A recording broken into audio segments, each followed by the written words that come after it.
Hoje nós vamos ter uma noção sobre a diferença entre duas classes de pessoas que tem no reino de Deus. Lembram das 4 dimensões? Vamos voltar lá, a escolinha do professor da Mara. Vamos primeiro. Qual é a primeira dimensão? Rei. Segunda dimensão? Governo. Terceira dimensão? Povo. E a quarta? Religião. Rei é Deus. O governo são aqueles que Deus comissiona, que dá autoridade. E o povo é aquele que Deus não deu nenhuma autoridade. Pelo contrário, vão ser regidos. Quando nós formos reinar com Jesus, se Deus quiser, e todos nós sejamos vencedores e reinemos com Jesus, reinaremos sobre quem? Sobre o povo, sobre as nações da terra que vão estar no milênio vivendo aí. E em nome de Jesus nós vamos ter uma aula sobre o milênio, que vocês vão gostar dos detalhes. São magníficos. Então preste atenção, se existem aqueles que reinam, tem os que são regidos. Certo? Você já viu alguma aldeia de índio só com chefe, só com cacique? Todo mundo na aldeia é cacique? Dá certo isso? Não dá certo. Tem aquele que manda, tem aquele que é regido, certo? Em toda figura de reino, tem a realeza e tem os súditos. Hoje nós vamos ver quem serão os súditos do reino. E essa palavra é muito importante, sabe por quê, queridos? A igreja não enxerga com muita clareza qual é o destino das pessoas que não são de Jesus.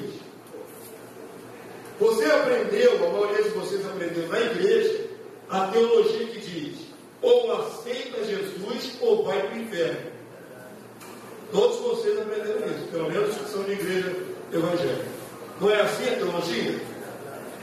Bem rígido.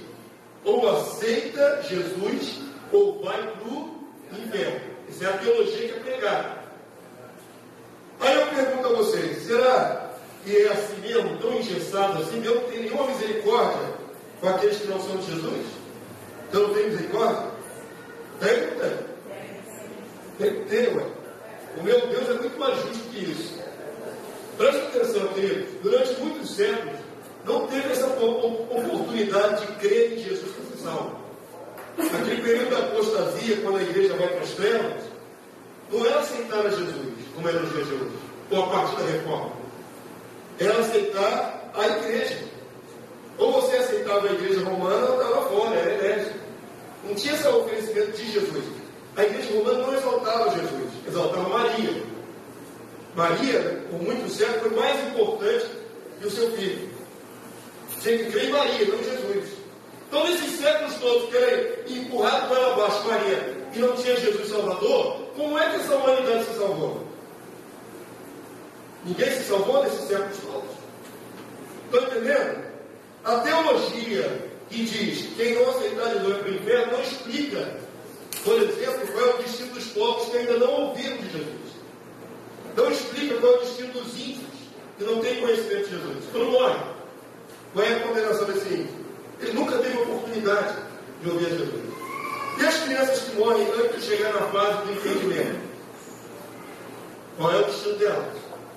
Nós não aceitamos Jesus. Estão entendendo qual é o problema? Essa teologia que diz ou aceita ou vai para o inferno, ela é uma teologia radical que torna Deus injusto. E as pessoas que nascem com deficiência mental, que não podem crer em Jesus porque não têm capacidade mental para crer, elas também não aceitaram Jesus. Qual é a resposta que essa teologia dá para esses casos? Nenhuma. Não tem resposta. A teologia, não a Bíblia. Teologia. Compreenderam? Está difícil, isso aí é complicado. Então, queridos, eu quero mostrar hoje para vocês que Deus tem um plano também para as pessoas que não são dele, não são de Cristo. Eu não vou jogar indistintamente dezenas de milhares de pessoas no lago de fogo e enxofre. Só vai para lá quem não presta. Mas existe muita gente boa lá fora que não é cristã. Sabiam disso? Sabiam disso? É fato. É fato. Existem pessoas que dão a vida por outras pessoas. Pessoas que dão a vida pelos animais. Tem gente que dedica a vida para salvar animal. Essas pessoas merecem um lago de fogo e enxofre. É isso que é o nosso Deus? É isso que é o nosso Deus? Vamos lá, Romanos capítulo 8, versos 19 a 20. Vamos ver o que Deus tem planejado para a humanidade. Vamos lá? Lê com o pastor.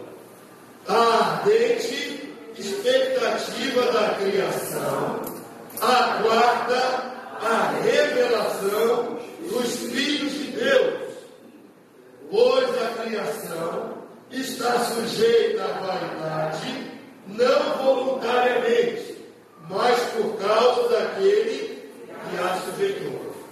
Quantas categorias de pessoas tem aqui nesse texto? Duas. Uma que aguarda e a outra que revela. A ardente expectativa, esperança, ardente da criação. Criação aqui não é gato, criação aqui não é cachorro, papagaio, criação não é pedra, não é árvore, que não tem ardente expectativa de nada. Criação aqui é a categoria de seres humanos que está esperando a revelação ou a manifestação dos filhos de Deus. Os que não são filhos de Deus, porque nem toda a humanidade é filha de Deus, aguardam a manifestação dos que são filhos. Compreenda isso. Porque quando um crente erra, é mais grave do que quando o ímpio erra. Por quê? Porque apontou logo dele. Você é crente, você podia ter errado. Porque você diz que é filho de Deus. É luz. Certo? A humanidade espera que você se manifeste, se comporte como você diz que é filho de Deus, luz. Eles não aceitam o que o filho de Deus é. Estão compreendendo, queridos? Eles esperam em nós. Eles podem debochar à vontade. Os que não são filhos podem debochar à vontade. Mas na hora que a coisa aperta, irmão fulano, para lá por mim, nessa igreja. Na hora que o negócio está pegando, irmão fulano, para lá por mim nessa igreja. Ele sabe, no fundinho, ele tenta acreditar que você é aquilo que você diz que é, filho de Deus. Você tem intimidade com Deus, tem o Espírito de Deus. Estão compreendendo, Deus? A ardente expectativa da criação aguarda a revelação do Filho de Deus. Porque a criação está sujeita à vaidade não voluntariamente. O mundo jaz no maligno. Hoje é quinta-feira. Quinta e sexta-feira, para quem já foi no mundo, é dia de happy hour, né? Depois do trabalho. Enche os bares. Eita, todo mundo cheira a cara. Aí você passa lá, crentão, né? Crentão, você passa a caminho na mão, vem aqui um monte de bebê. Bando de pecador, tudo condenado para o inferno. Hã?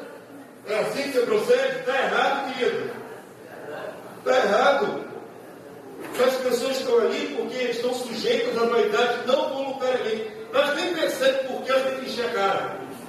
Porque é um vazio tão grande, é uma opressão demoníaca sobre todos os homens. Ele é oprimido pelo patrão, que é oprimido pela dificuldade financeira, ele é oprimido de todas as formas. Ele tenta achar alívio na bebida. Eu não estou defendendo quem bebe. Eu estou explicando por que estão lotando agora os bares, nesta hora. Está cheio.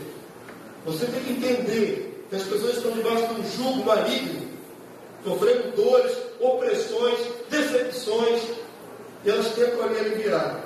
Elas não estão esperando outra coisa senão a manifestação de Deus na tua vida e na minha vida.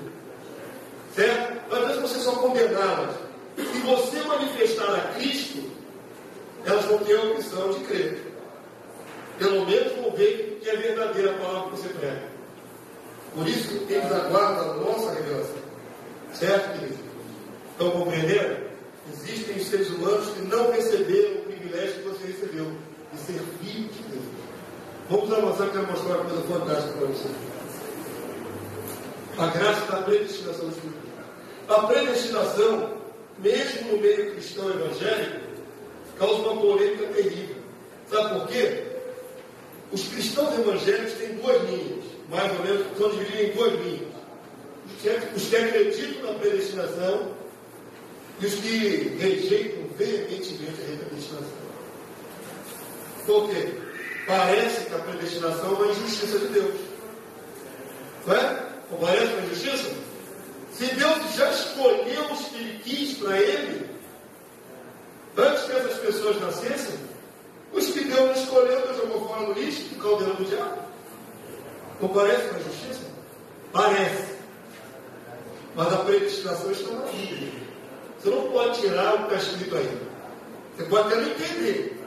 Você não pode dizer que a predestinação não é bíblica. Está escrito aí, Paulo fala sobre isso. Vamos ler texto de Paulo falando sobre predestinação. Então a predestinação não é matéria de invenção. Está escrito na sua Bíblia. Nós temos que humildemente pedir a Deus, nos ensina o que o Senhor tem com esse negócio. Como é que é isso? Como é que funciona? Quando houve a reforma protestante, o cristianismo protestante se dividiu logo no começo. Calvino, vendo os textos sobre predestinação, ele começou a criar um pensamento diferente dos outros reformadores. Porque ele via na Bíblia que tem predestinação, está escrito.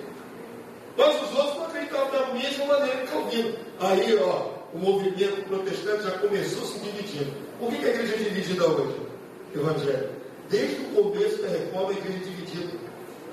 Os que creem e os que não creem. Começaram a se dividir, a se multiplicar por divisão. A única coisa que multiplica por divisão é a meba. Né? Se quarta a meba, dá 2. Mas a igreja evangélica também se multiplica por divisão. Não creio assim, e vai se multiplicar. Então, logo no começo da reforma protestante, já houve uma cisão, uma divisão. Por quê? Armínio, não sei se eu botei. O teólogo Armínio acreditava que toda a humanidade é filha de Deus, bastando apenas crer em Jesus para confirmar. Só que Armínio cria. O teólogo Calvino já acreditava o contrário. Deus tem os seus filhos já predestinados. O restante não é. Só que Calvino radicalizou. Deus tem os seus filhos predestinados, o restante com fogo. Aí os outros cristãos não aceitaram isso. Deus é justo deles. Escolhe alguns e joga o resto no fogo. Então os outros não vão ter chance de serem predestinados. Já começou a dividir. Eles estavam vendo a mesma questão. Aí tem a ilustração aqui dos cegos que foram ver o elefante no zoológico. Levaram o cego e colocaram atrás do elefante. Está imaginando? Você que atrás do elefante. Como é que é o elefante? O elefante parece mesmo um chicote. É um cabo grosso para compor na boca. Levaram o cego e trouxeram na frente do elefante. É o mesmo elefante. Aí ele olhou aqui, não, está errado. É um bicho comprido como uma jiboia. O elefante é como uma jiboia. Por que ele pensa que é uma jiboia? Então olhando só a tromba. Calvino olhava só um lado, Armínio olhava só o outro. Eles estão vendo o mesmo elefante. A palavra de Deus não tem contradição. A palavra de Deus não tem contradição. Faltou eles equalizarem a visão. Chegaram a um consenso. Mas Deus tem um tempo para tudo. E o tempo de hoje é para a gente entender essa questão. Amém, queridos? Vamos entender essa questão. Deus tem os seus predestinados? Tem. Mas isso não os torna, de maneira nenhuma, salvos, irremediavelmente salvos. Esse primeiro princípio errado, nós vamos jogar por terra agora. Tem muita gente que não acredita na predestinação bíblica, porque existe uma linha de pensamento que vem lá dos Estados Unidos, passa ali por aquela igreja grande ali do Campinho e chega na televisão, que os que são predestinados já estão blindados, façam o que aconteça e vão continuar salvos. Está errado. A palavra de Deus não diz isso. É o que perseverar até o fim. Certo? E a predestinação existe, mas os predestinados não estão blindados. Podem apostatar na fé e serem reprovados. Então essa predestinação que vem lá dos Estados Unidos torna o Deus injusto. É o Deus delegado. Sabe o filho do delegado? E quando ele é preso, ele dá uma carteirada. Meu pai é delegado, pessoal. Deus não é delegado. É injusto, seria injusto. Quer dizer que o cristão já está predestinado, ele pode pecar, prostituir, adulterar, que já está garantido. De jeito nenhum, a Bíblia não endossa isso. Certo? Por outro lado, Deus tem um propósito para aqueles que não foram predestinados. Ele quer usar aqueles que são filhos de Deus para abençoar os que não são filhos de Deus. O propósito é esse. Então vamos dar uma olhadinha bem devagarinho. Vocês têm que perguntar, tá? Vamos lá, vamos entrar no texto e depois do texto vocês perguntam. O que está escrito? O apóstolo Paulo fala sobre o assunto. Vamos ler todos juntos, bem devagar. Porquanto aos que de antemão conheceram. Bem devagar, vamos mastigar, combinar. Aos que conheceu. Aos é singular ou plural? Plural. É um número que nós não sabemos, definido para nós, mas que é mais de um. Quantos são? Muitos. Não sei quantos. A Bíblia não diz quantos. Aos que de antemão. O que significa de antemão? Presente, passado ou futuro? Passado. De antemão, passado. De antemão, passado. Então temos uma pista aí bacana. Um grupo, um número de seres humanos, Deus os conheceu no passado. Presta atenção, que hoje você vai receber uma revelação que você vai ficar sem dormir. Então vou orar para você dormir. Ela é forte demais. É quase tão forte como aquela que Deus desce do céu na Nova Jerusalém. Então Deus conheceu de antemão, tá certo? Também hoje, o que diz o texto? Vamos juntar agora da vírgula. Também os predestinou. Predestinação é bíblica? Está escrito. Vai na cada Bíblia. Vai passar a gilete e arrancar onde está a palavra predestinou, com um buraco na sua Bíblia? Esse número indefinido para nós, mas Deus o sabe, Ele os conheceu antes e os predestinou.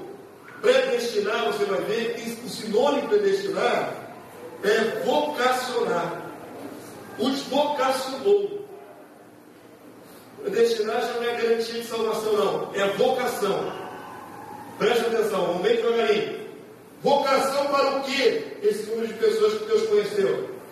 O texto vai dizer: os predestinou para, vamos juntos, serem conformes à imagem de seu Filho. Esse número de seres humanos que Deus conheceu, no passado, Ele já deu uma vocação prévia.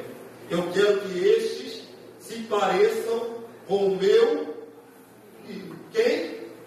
Jesus. Predestinação não é garantia que estou salvo.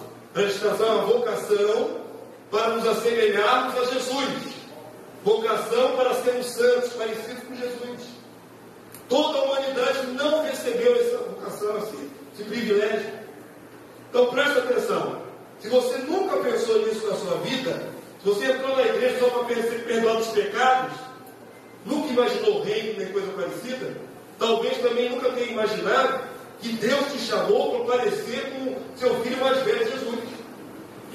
Eu, pastor, igual a Jesus, é você igual a Jesus. Eu igual a Jesus. Essa é a minha vocação. Talvez eu sou tão pequenininho, pastor. Mas a vocação é essa, queridos. Não temos como diminuir. Tem gente que se esconde numa falsa humildade.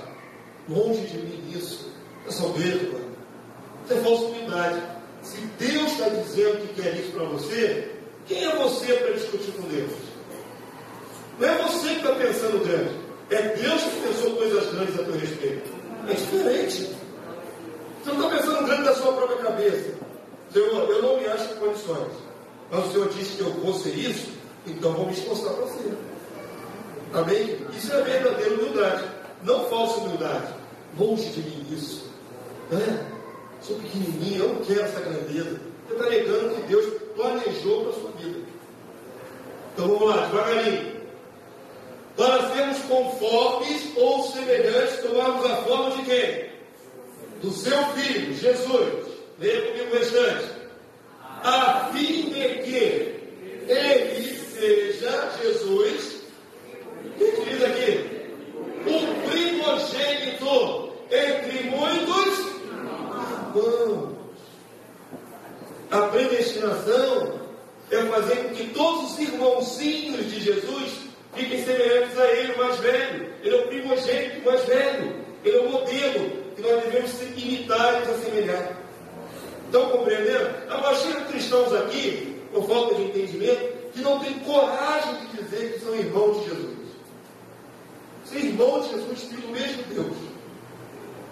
São irmãos. Jesus não é o nosso Senhor lá longe e eu aqui pequenininho. Jesus te chama de irmãos. Hebreus diz que o Senhor não se envergonha de os chamar irmãos. Quando ele ressuscita no domingo de manhã, encontra Maria ali aos pés dele, ele diz: olha, não subi para o meu pai e vosso pai. É o meu pai também e o vosso pai. O meu Deus e o vosso Deus. Mas vai aos meus irmãos, como os discípulos. Jesus nos considera irmãos da mesma família espiritual, filhos do mesmo Deus. Você é irmão do Rei Jesus. Amém? Você é irmão de Jesus. Quem é você? O diabo quer colocar na sua cabeça que você não é ninguém. Você é só mais um comedor de feijão na face da terra. Você é irmão do Rei Jesus. Foi isso que você foi chamado. Isso não é soberba, não é pretensão. É que a palavra de Deus diz: primogênito entre muitos irmãos. A esses que o nosso Deus vocacionou para serem semelhantes a Jesus, o que diz o texto aqui? E aos que predestinou, a esses também chamou. E aos que chamou, a esses também justificou. E aos que justificou, a esses também glorificou. Se eu dizer uma coisa para você, nesses dois versículos está toda a graça de Deus para os seus filhos. Graça de Deus não é você arranjar um carro, uma casa nova. Graça de Deus é o que Deus pensou na eternidade fazer para a tua vida, comigo e com você. Deus pensou em você, Deus te conheceu de antemão, Deus te deu a predestinação para você ser igual a Jesus. Já pensou no todo o processo, te justificou. E o último, o nascer do bolo, é quando você receber a imortalidade, a glorificação do teu corpo. O projeto todo está ali, esses dois versículos. Tudo que Deus pensou dos seus filhos está englobado dentro desses dois versículos.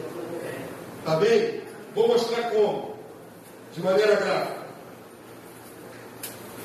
Essa é a graça de Deus. Deus nos conhece de antemão. Aí você vai ficar sem dormir. Como é que Deus pode conhecer antes que a pessoa veja o mundo? Como é que pode? Como é que Deus pode ter conhecido eu e você na eternidade? Lá na eternidade passada. Você só vê o mundo no século XX. A maioria de nós veio no século XX, né? Você não tem ninguém aqui do século XX ainda não. Nasci no século XX ainda não. Teria que ter 12 anos. Todos nós nascemos no século. Tem alguém no século XIX? Também não, né? Teria que ter mais de século. Então, todos nós aqui no século XX. Mas Deus pensou em você antes da fundação do mundo. Vou provar isso para você na Bíblia. Como é que pode isso? É isso que deixa a gente sem dormir, né? Deus pensou em mim e em você antes que nós viéssemos fazer existência. Sabe como? Vou parafrasear para os seres humanos para que você tenha uma noção. Só para você ter uma noção. Quando vocês foram pais, né? Quem é pai e mãe aqui? Quem é pai e mãe vai tentar lembrar. Quando vocês eram, né, ficaram sabendo que iam ter um descendente, você não tentou, com a sua mente finita e humana, projetar como é que seria a carinha desse descendente? Hoje tem ultrassom 3D, já tira agora a foto da criança dentro do ventre. Hoje está sofisticado. Mas quando não tinha essa modernidade, não tinha que tentar imaginar como é que seria a carinha. Você para pensar assim, vai vir com o meu cabelo, vai vir com o meu narizinho, com o olho de fulano. Tentava. Aí tudo que você tentava antecipar, às vezes não era. Na hora que vinha, e o cabelo veio duro. Por quê? Porque você estava tentando conhecer, antes que o seu filho viesse ao mundo, o seu filho. Você tentou conhecê-lo, sem ter precisão. Deus tem o poder para nos conhecer antes que venhamos ao mundo. Nós, limitados. Deus, ilimitado. Aos que de antemão conheceram, também te predestinou. Esse número de pessoas que Deus escolheu, não sabemos a totalidade desse número, Ele já pensou nessas pessoas para serem semelhantes ao seu filho. A esses, Deus chama. E chamar ali não é chamar para dentro da igreja, não. É chamar a existência. É antes de ser justificado. Vocês viram o processo ali? Chama a vida e depois conduz esse seu filho até Jesus para que ele seja justificado. Depois de justificar, tem o processo da santificação que culminará na glorificação do seu corpo. Tudo isso Deus já planejou para os seus filhos. Amém? Então vamos fazer um exemplo aqui. Pegar o irmão Zé Carlos, como minha covarde. Meu irmão, coisa boa, não é coisa ruim não. Coisa boa. Está tranquilo. Irmão José Carlos, Deus pensou no irmão e te conheceu antes que você tivesse existência. Teu nome está escrito no livro da vida do Cordeiro antes da fundação do mundo. É o que a palavra de Deus diz. Nossos nomes não são escritos na hora que cremos. Isso é um erro comum. Eu, quando era evangelista na igreja, eu fazia essa oração errada. Eu pegava as pessoas que criam em Jesus, né, levava para o quartinho para orar com ela e falava assim: Senhor, escreve agora o nome dela no livro da vida. O nome desse filho de Deus já está escrito antes da fundação do mundo. Certo? Então Deus pensou no irmão antes da fundação do mundo. O nome está aqui escrito no livro da vida do Cordeiro. Deus pensou para o irmão na vocação de ser semelhante a Jesus, predestinou para isso. Te chamou à existência. Você nasceu aqui no século XX. Que ano? Foi qual ano que o irmão nasceu? 45. Você foi conhecido por Deus, vocacionado por Deus, chamado à existência em 1945. Depois você foi levado a Jesus para ser justificado. Quando você creu em Jesus. Quando você nasceu de novo, mano? Você nasceu de novo quando? Tem 12 anos? 2000. No ano 2000. Você foi chamado à existência em 1945. Conduzido a Cristo para ser justificado no ano 2000. E será glorificado em 2000 e um pouquinho, que está breve. 2000 e pouquinho você será glorificado se perseverar até o fim. E eu poderia colocar qualquer um de nós nessa régua do tempo aí. Conhecidos de antemão, chamados à existência por Deus pelo nome. Deus nos conhece pelo nome. Agora, o nome que está no livro da vida não é o meu nome de batismo terrestre. Pelo amor de Deus. O que está escrito no livro da vida lá, Damásio Moreira de Serafim. Foi meus pais que fizeram. A palavra de Deus diz que quando Jesus voltar, nós vamos receber uma pedrinha branca. E nessa pedrinha branca você vai conhecer o seu verdadeiro nome. O nome que está escrito no livro da vida é outro. E você só vai conhecer quando Jesus te der. Aí você vai receber. Meu nome é esse, que legal. Você só vai saber quando você vencer e Jesus te der sua pedrinha branca. Mas o nome que está escrito lá no livro da vida não é o seu nome batismo na terra. Foi seu pai que te deu. Seu pai e sua mãe que te deram. Certo? Todos nós estamos dentro desse contexto. Conhecidos de antemão, chamados à existência dentro do tempo, depois levados a Jesus. Você se esperneia a beça para ir a Jesus. Eu estava falando com o irmão José Cláudio. Eu era ateu. Eu não criei em Jesus, no diabo, nem em Deus. Nada.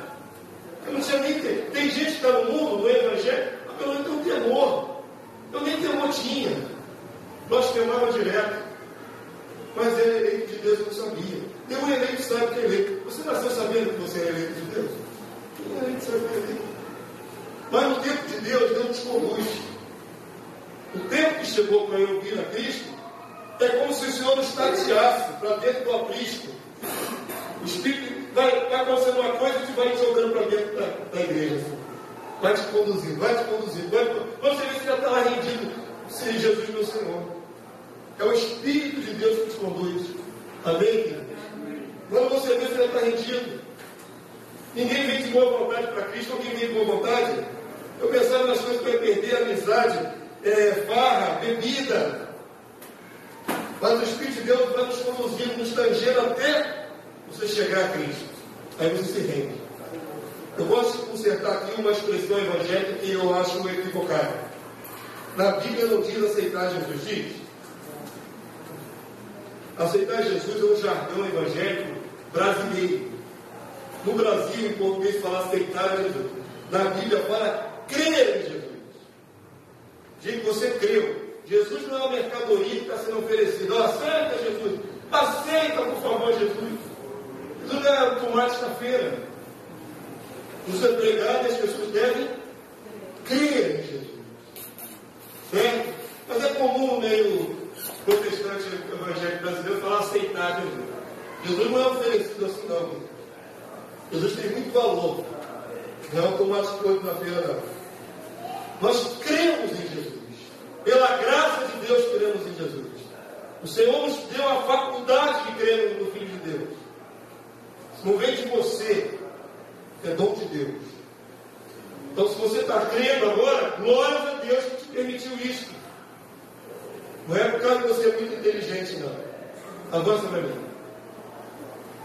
A graça de Deus nos foi dada antes da fundação do mundo. Vou provar para vocês que você não foi eleito agora. Você foi eleito antes da fundação do mundo. Antes que houvesse Adão e Eva, você já era eleito. Vou provar. Efésios capítulo 1, 4 a 5. Vamos ler todos juntos? Vamos lá. Assim como nos escolheu nele, em Cristo Jesus, quando?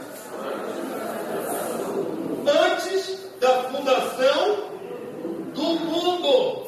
Antes dos 7 primeiros dias, como Deus organiza o planeta, você já foi escolhido em Cristo Jesus. Agora preste atenção. O privilégio dessa vocação e eleição não é você estar bem. Para que você foi pensado por Deus e escolhido? O que diz o texto? Para sermos o quê? Santos, semelhantes a Jesus. E irrepreensíveis, semelhantes a Jesus.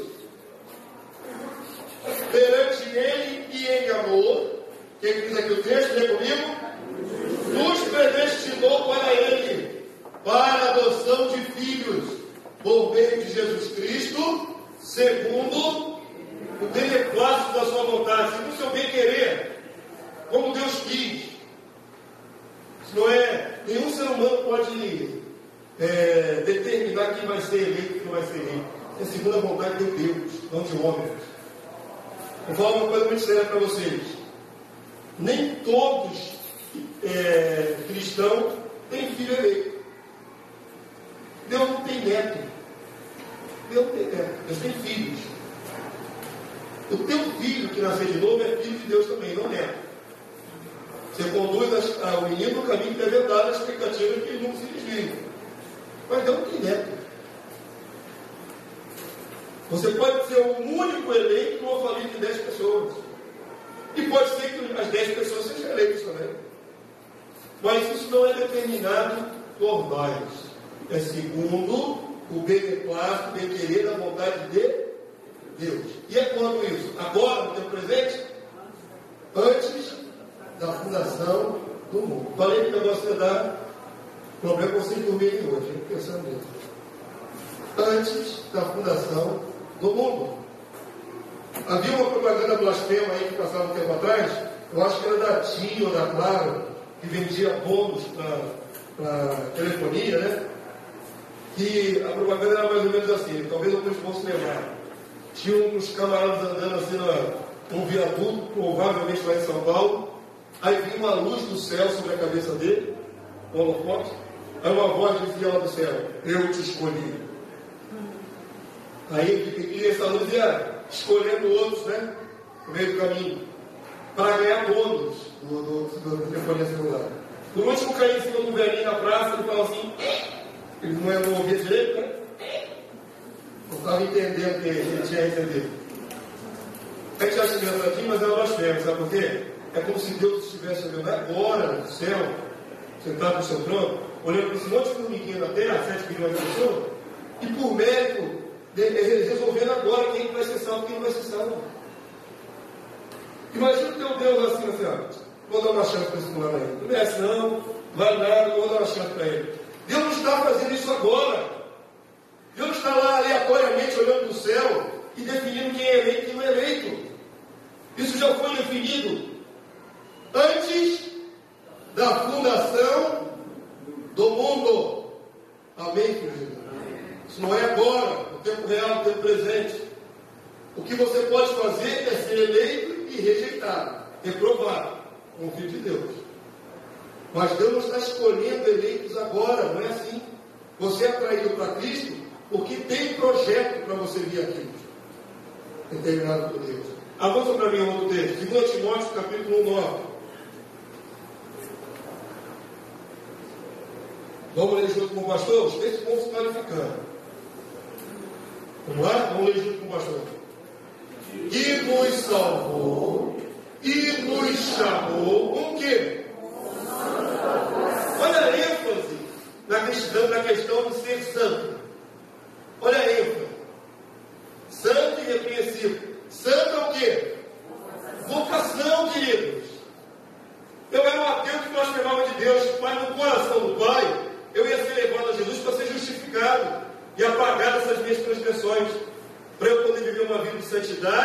e dignificar o nome dele na minha eleição. Estão compreendendo, queridos? Santa vocação.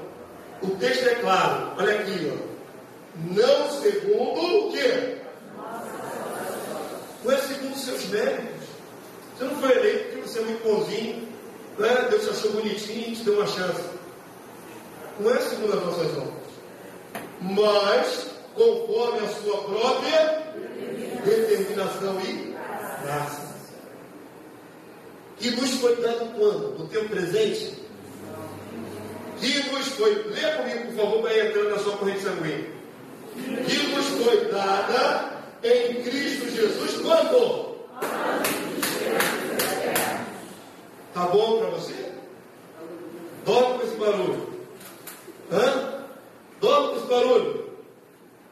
Você não tem mérito nenhum pelo fato de Deus ter te eleito antes da fundação do mundo. Por que te elegeu antes da fundação do mundo? Antes que você fizesse qualquer obra.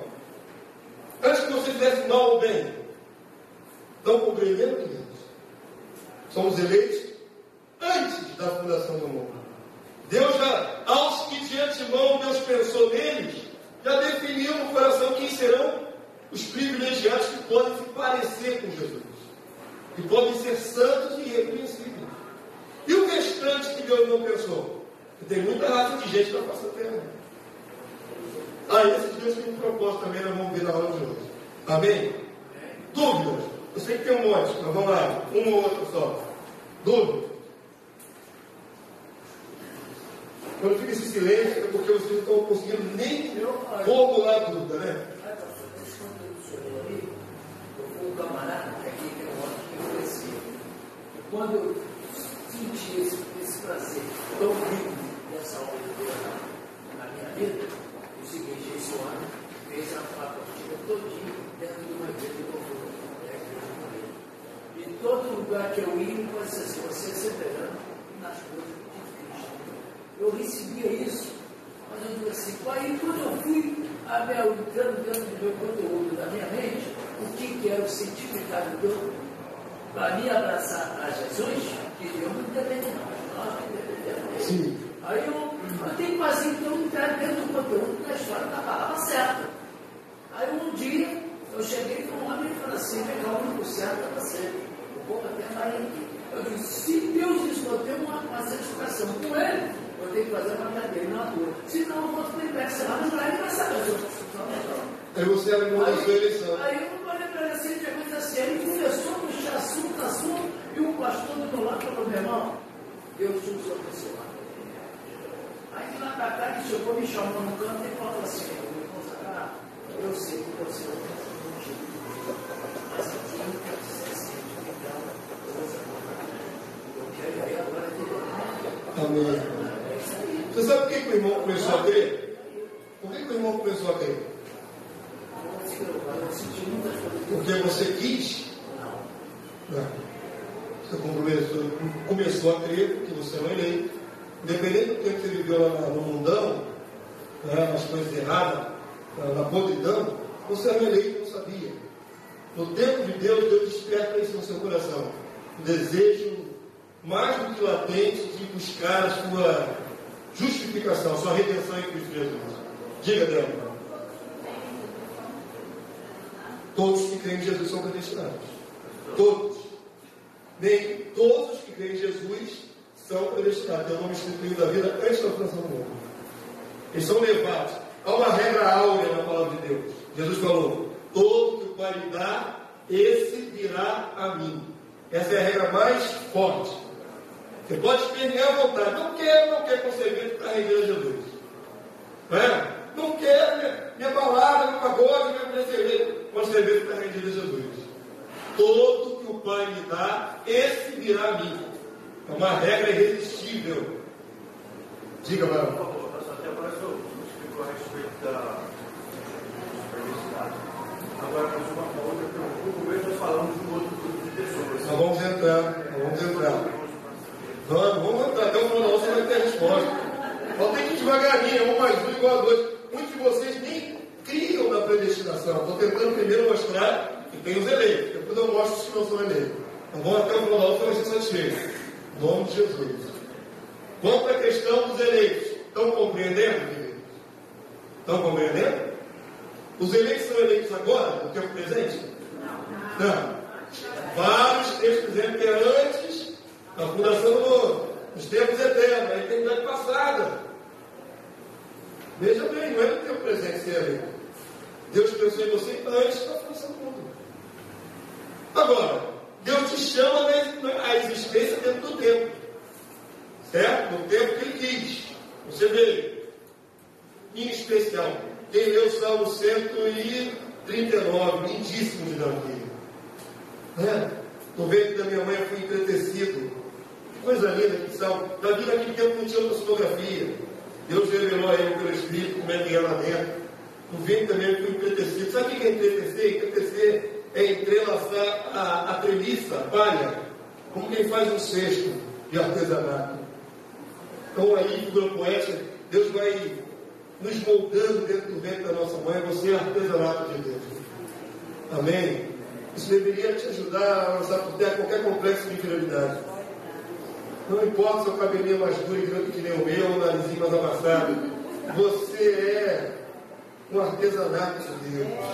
É do jeito que Deus quis que você fosse. Amém, querido? Tem um monte de crente aí que está enfrentando, infelizmente, terapias e psicólogos, tentando tirar do coração os sentimentos humanos caídos, como se tomasse posse do que a palavra de Deus diz, que não precisaria de terapeuta. A palavra de Deus te diz que você é eleito de Deus, que o Espírito Santo de Deus habita em nós. E é muita grandeza, é muita grandeza, é muita grandeza. É muito que você é diante de Deus. Vamos lá, vamos avançar então um pouquinho. A predestinação, volto a falar, não é uma blindagem. O erro desse que prega na televisão, você vê, né, pegando lá, aquele do campinho, não gosto de falar pelo nome não, mas tudo ali no campinho, a predestinação da graça ali no campinho, que vem dos Estados Unidos, essa linha de pensamento dele não era aqui, vem dos Estados Unidos, diz que uma vez sal para sempre, contaminado, está errado. A Bíblia não diz isso. Por exemplo, todas as letras, está errado. Certa vez eu conheci uma pastora, estava evangelizando o Evangelho do Reino de Deus, lá em Itaguaí. Estava evangelizando com outro pastor, aí encontramos um grupo de pessoas e começamos a pregar e tal, marcamos. Tinha uma pastora que trabalha com carceragem da Polinter, eu acho, com bandidos, né? Trabalha com bandidos, pessoas presas. E elas estavam no 7º casamento. Jesus Cristo.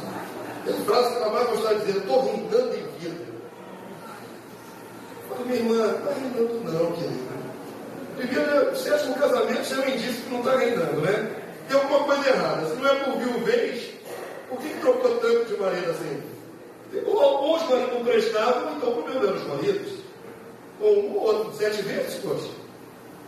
Eu sei que a irmã temor, não é assim, isso aqui, vai batendo de frente. Eu falei, minha irmã, como é que está reinando em vida? Nós estamos passando de uma enfermidade, tem cristão morrendo de câncer. Está reinando em vida. Reinará na vida, ou seja, quando a vida for manifesta, quando o nosso corpo mortal for revestido de vida, aí você vai reinar. Não está reinando em vida. Então, essa doutrina passa a ideia de que a pessoa pode estar fazendo o que for, mas está reinando. Não está nada, querido. Isso é uma desgraça. Isso é uma desgraça, é uma libertinagem. Isso é uma libertinagem. Como é que pode? Não vai ficar trocando de marido toda hora? Que história é essa? A palavra de Deus diz que a aliança é indissolúvel. Que história é essa? Está reinando em vida? Então preste atenção. Deus vai nos confirmar como filhos mediante o nosso empenho. Você não fez nada para ter o privilégio de ser eleito, mas você tem que fazer muito esforço para confirmar sobre isso. Estão entendendo o que o pastor falou? Uma coisa é o fato de você ter a graça de ser eleito. Isso não depende de você. Segundo o beneplácito da vontade de Deus. Mas outra coisa, depois de Deus te justificar, purificar os seus pecados, você tem que se entregar ao pecado. É outra história. Não tem nada a ver. Se não tivesse essa necessidade de confirmar, nós estaríamos blindados. Mas tem que confirmar. de ler o texto ali, eu vou contar mais uma ilustração. Sempre as ilustrações para ajudar a pensar, né? As ilustrações são boas para ajudar a pensar. Recurso didático. Vamos imaginar, sempre conta mesmo, quem já ouviu pela 10ª vez, e fica quietinho. A lindona está rindo. Ouve a mesma pela 10ª vez, né? Outras turmas que já passaram. Vamos lá, vamos imaginar que o Bill Gates, aqui é Bill Gates, sabe? Criador da Microsoft, o dono da Microsoft criou a plataforma do Windows, que a maioria dos computadores usa. Homem muito rico, já foi o mais rico da Terra. Hoje eu acho que está em 3º lugar. Ele trabalha na cabeceira da riqueza. Mas é muito rico. Vamos imaginar que Bill Gates, ele não tivesse filhos. Mas a esposa dele, no belo dia de manhã, diz: Billzinho, é intimidade, né? Billzinho, Bill, será que vai chamar ele? Bill, nós vamos ser pais. É mesmo, mulher, nós estamos esperando uma criança que pensa, você não sei se ele é cristão, vai falar pensa. Eu também a imagem toda convertida, né? Aquela vez as pessoas são convertidas. Então o Bill Gates falou assim: que bom, vamos ter filho, que legal. Aí corre lá para a Microsoft no carrão dele, né? Corre para se estar perto. Chega lá na Microsoft, manda chamar a diretoria toda da Microsoft, da empresa, que conglomerado enorme. Chama os advogados e diz: quero redigir um testamento, minha mulher vai ter um filho. Nesse testamento ele coloca ali, né, nessa reunião, todos os bens, todo o conglomerado da Microsoft destinado a esse filho. O que o Bill Gates está fazendo? Ele está pré-destinando.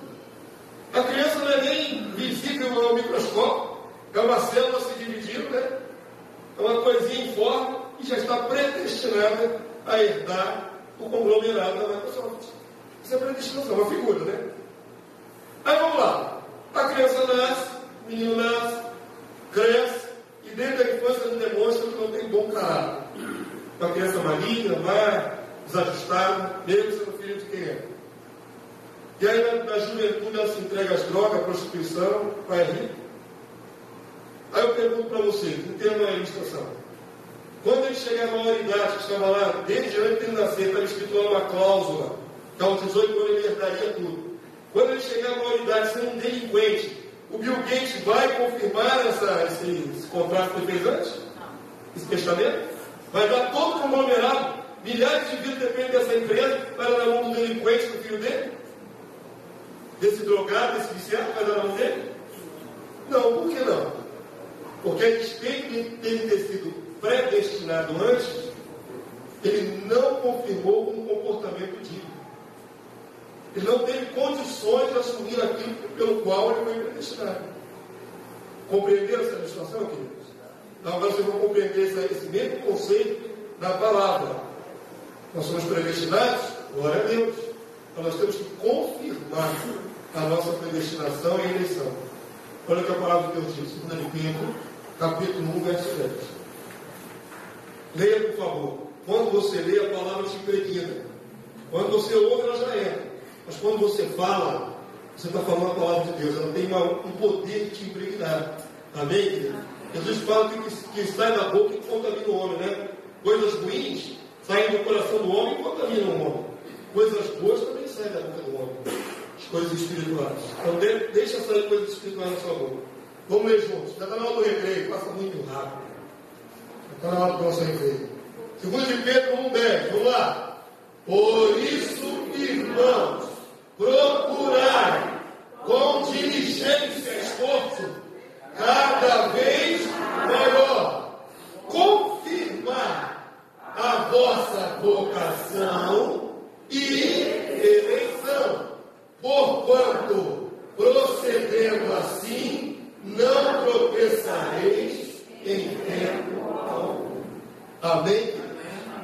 Tem predestinação? Tem. Você fica blindado e livre para fazer o que quiser? Não. Por quê? Você tem que, com um esforço cada vez maior, em santidade cada vez maior, confirmar sua vocação e eleição. Senão, se você não confirmar, está reprovado.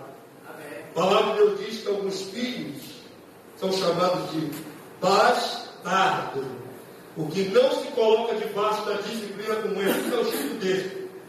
Quem não se submete à disciplina comum de todos nós carregamos cruz para confirmar nossa eleição. Todo ano deixamos de fazer uma série de coisas para nos santificarmos e confirmar a nossa eleição.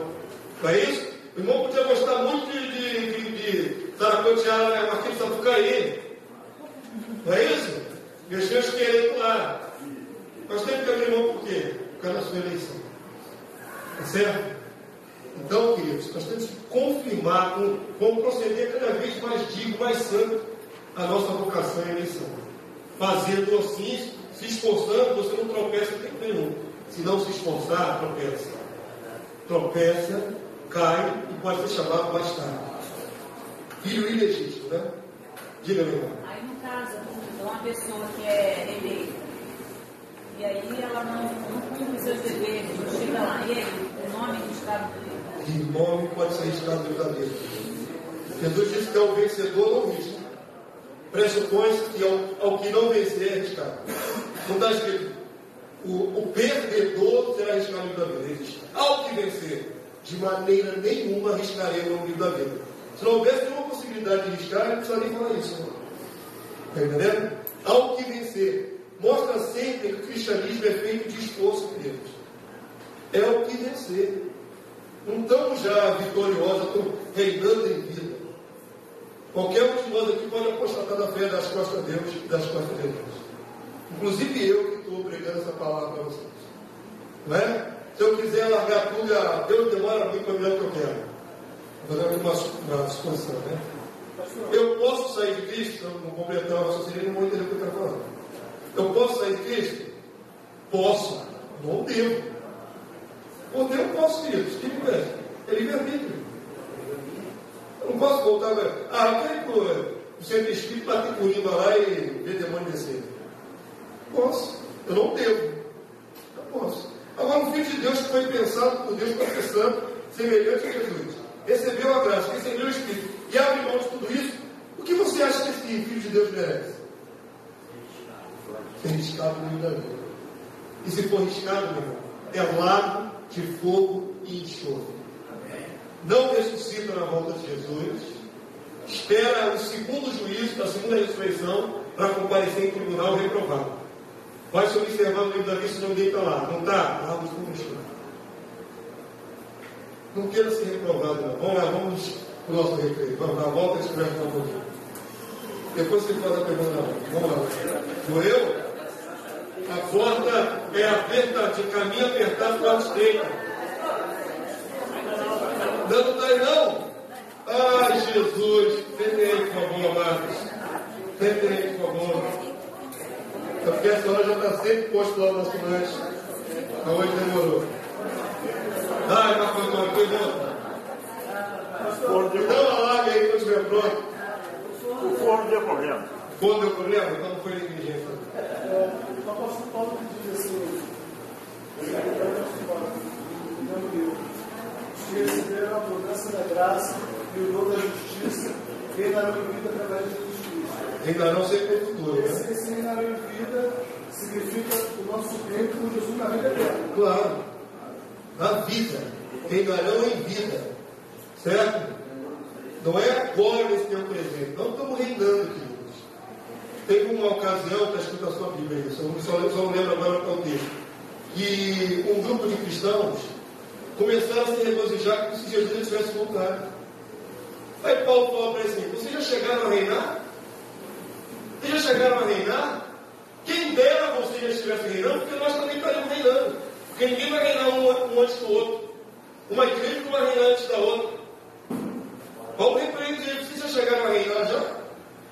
Fala em tom até jocoso, de ironia. Quem dera vocês estivessem chegando a reinar. Significaria que todos nós também reinaríamos.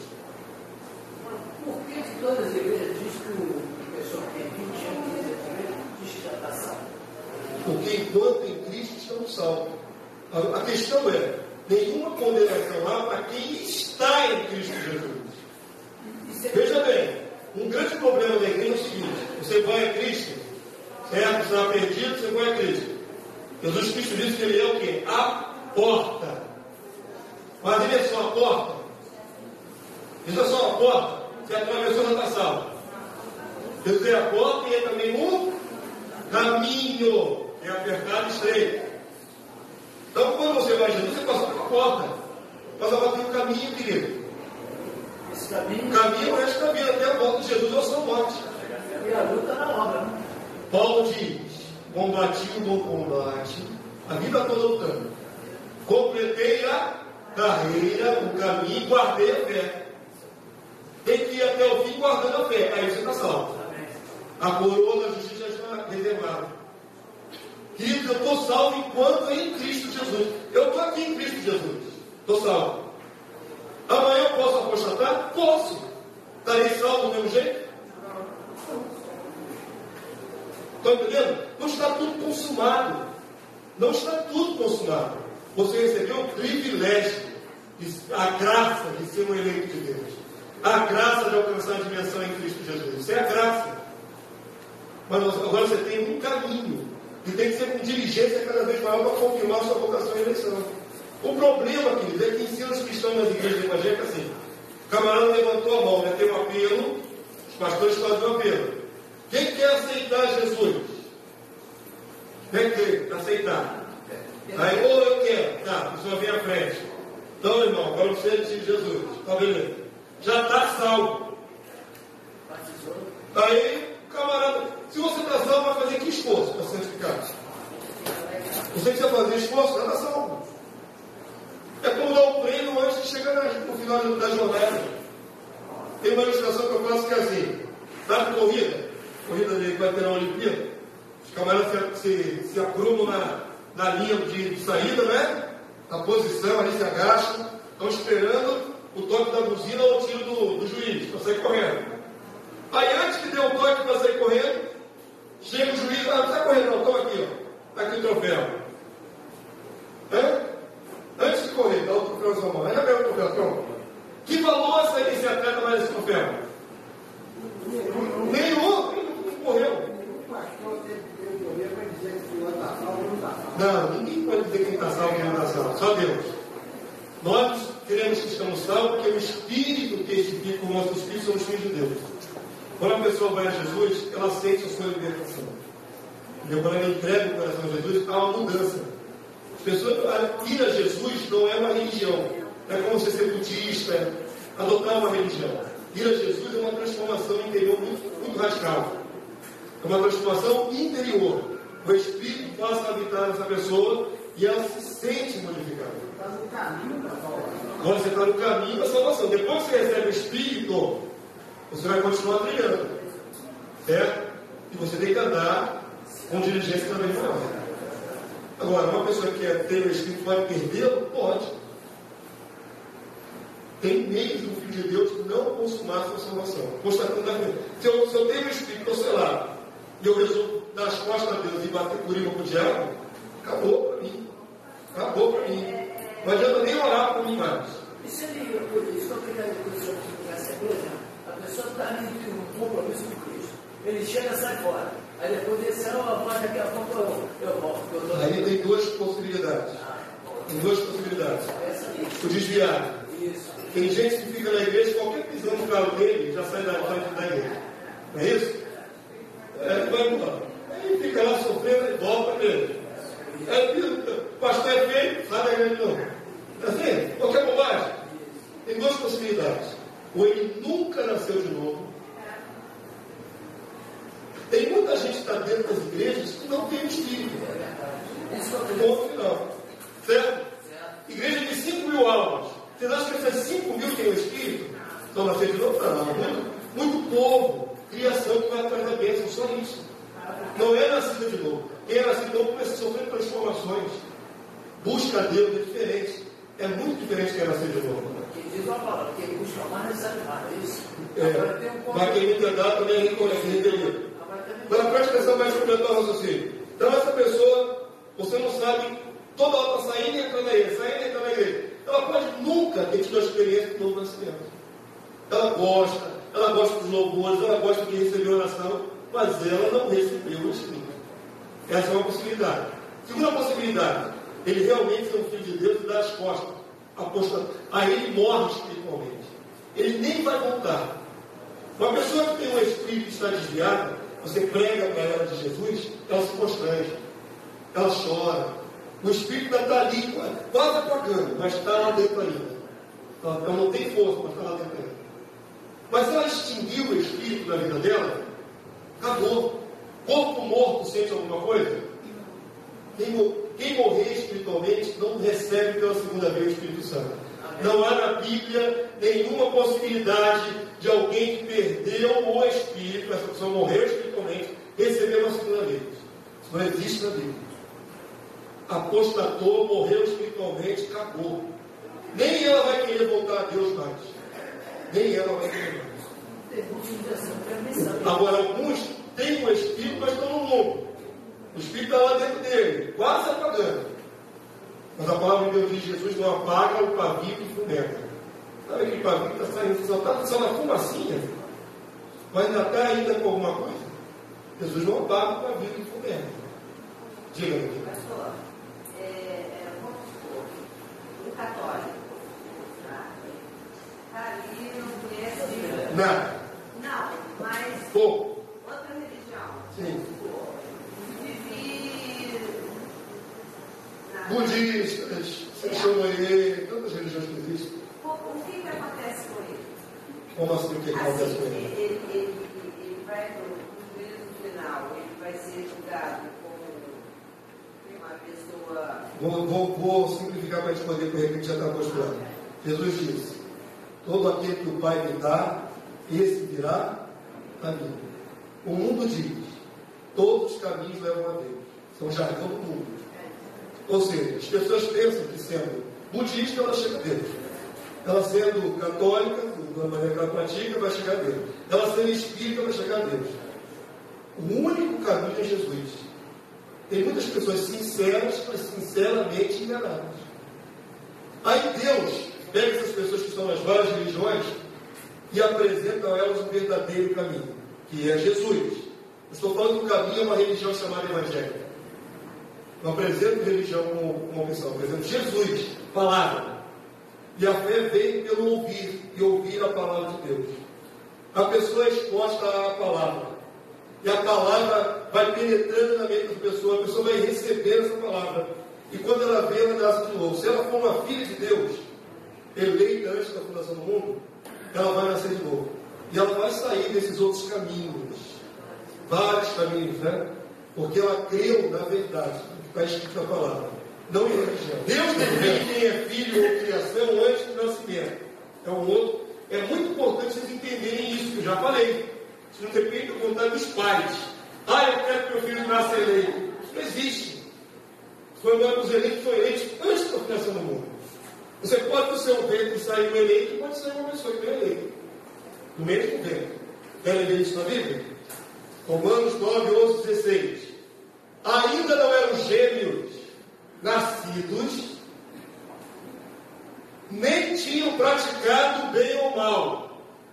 Também nascido, quando vai praticar o bem ou mal. Está falando de Jacó e Esaú, dentro do ventre da sua mãe. Não eram ainda os gêmeos nascidos, nem tinham praticado bem ou mal. Para que o propósito de Deus, quanto à eleição, prevalecesse. Quem determina isso é Deus. Não por obras, mas por aquele que chama. Quem chama é Deus. A existência. Já fora dito a ela: o mais velho será servo do mais moço, antes que nascesse. Como está escrito: amei Jacó, porém me aborreci de Esaú. Que diremos, pois? Aí alguém vai dizer: mas injustiça? Paulo está argumentando. Que diremos, pois? É injustiça? Há injustiça da parte de Deus? De modo nenhum. Deus é a soberania pura de Deus. Pois ele diz a Moisés: terei misericórdia de quem me aprover ter misericórdia, e compadecer-me-ei de quem me aprover ter compaixão. Agora leia comigo esse finalzinho aqui para marcar isso no seu coração. Vamos lá. Assim, pois, não depende de quem quer ou de quem corre ou se esforça, mas de usar Deus a sua misericórdia. Não há garantias de que a sua família toda é eleita. Deve orar por ela, investir nela, evangelizar. Mas quem te disse? não é garantia bíblica que toda a sua família é eleita. Alguns fixam isso no coração, aí morre um familiar perdido, vai ficar com raiva de Deus. Deus não me prometeu que todo mundo vai ser salvo na minha família. Aonde está escrito isso? Paulo diz: como sabe o marido se salvará a tua esposa? Como sabe a esposa se salvará teu marido? A palavra não endossa esse tipo de promessa universal para toda a família. Não endossa. Alguns levantam aquele texto assim: mas Josué disse: eu e minha casa servirão ao Senhor. Josué era o cabeça da família, era o patriarca. Ele falou: na minha casa só servimos ao Senhor. Quem não quiser servir ao Senhor, serve na minha casa. Não é uma promessa universal para que todo mundo seja salvo na família, de jeito nenhum. A palavra de Deus não endossa isso. No mesmo ventre, no eleito e no não eleito. Amém? Antes de fazer qualquer ação, antes de nascerem. Aí alguém vai dizer: injustiça. Não depende de você. Não depende de quem corre e de quem quer. Mas de Deus. Quem define isso é Deus. Amém? Por que minha mãe e meu pai foram eleitos? Então, não quis. Bom, que não. Simples assim, vai discutir com Deus. Vamos lá, avança. Falei dos que são eleitos. Agora vou falar daqueles que não são eleitos. Não é para complementar o raciocínio. Viu, irmão Salomão? Vamos falar dos que não são. A criação nasce apenas com motivação natural. Avança para mim. A Bíblia, como ela é feita um manual para aperfeiçoar filhos de Deus santos, toda a Escritura é inspirada por Deus, apta, para repreensão, redarguir, educar em justiça, está preparando o quê? Os filhos de Deus para se parecerem com quem? Com Jesus. A Bíblia foi feita para os eleitos, não para os que não são eleitos. Por isso Deus não se preocupou muito em colocar textos aqui para os que não são eleitos. Certo? Deus não se dirige a quem não tem condição de entender essa palavra. Deus se dirige àqueles que Ele chamou e dar a eles o manual de ser santo. Então a palavra não fala muito sobre os que não são eleitos, só os filhos de Deus. Mas por analogia, nós entendemos que se os filhos são tratados desta forma, os não eleitos são tratados de outra maneira. Por exemplo, esse texto fala dos eleitos, dos filhos de Deus. João 1,13. Os quais, o que diz o texto? Não nasceram do sangue, nem da vontade da carne, nem da vontade do homem, mas de quê? De Deus. No verso anterior diz: aqueles que, todos quando receberam Deus o poder de se tornarem filhos de Deus. Aí diz: esses que foram a Jesus, não nasceram nem da vontade da carne, não nasceram do sangue, nem da vontade da carne, nem da vontade de varão, mas de Deus. A palavra que repete aqui é qual? Vontade. Está em questão ali é qual vontade prevaleceu para você vir ao mundo. Qual é a vontade? Essas várias modalidades aí de nascimento não interferem na vida do eleito ao mundo. O que está sendo dito ali é o seguinte: os filhos de Deus não nasceram porque tinham que nascer do sangue. É uma linguagem de 2000 anos atrás. Hoje usaríamos uma outra palavra: biologicamente. Falar biologicamente não tinha 2000 anos atrás. Então falava do sangue, de maneira natural. Você não veio ao mundo porque você tinha que nascer naturalmente. Você não veio ao mundo por causa da vontade da carne. Não é? O casal agora vem o carnaval aí. Parece que liberou geral, ninguém é de ninguém. Pessoas se promíscuas assim com maior facilidade, né? Então, o cidadão olha para uma mulher, acha bonito, vão ter relação sexual, vontade da carne. Não estavam planejando ficar juntos, não são namorados, nem muito menos vão se tornar uma família. Mas se os dois estiverem perto, o que vai acontecer? Se forem perto, vai ter um filho. Simples, 9 meses depois nasce uma criança, de uma relação fortuita. A vontade do varão é outro tipo de vontade, e essa vontade legítima de um casal casado que quer ter filho. A palavra de Deus diz que você não vê ao mundo os filhos de Deus porque tinha que vir, naturalmente, do sangue.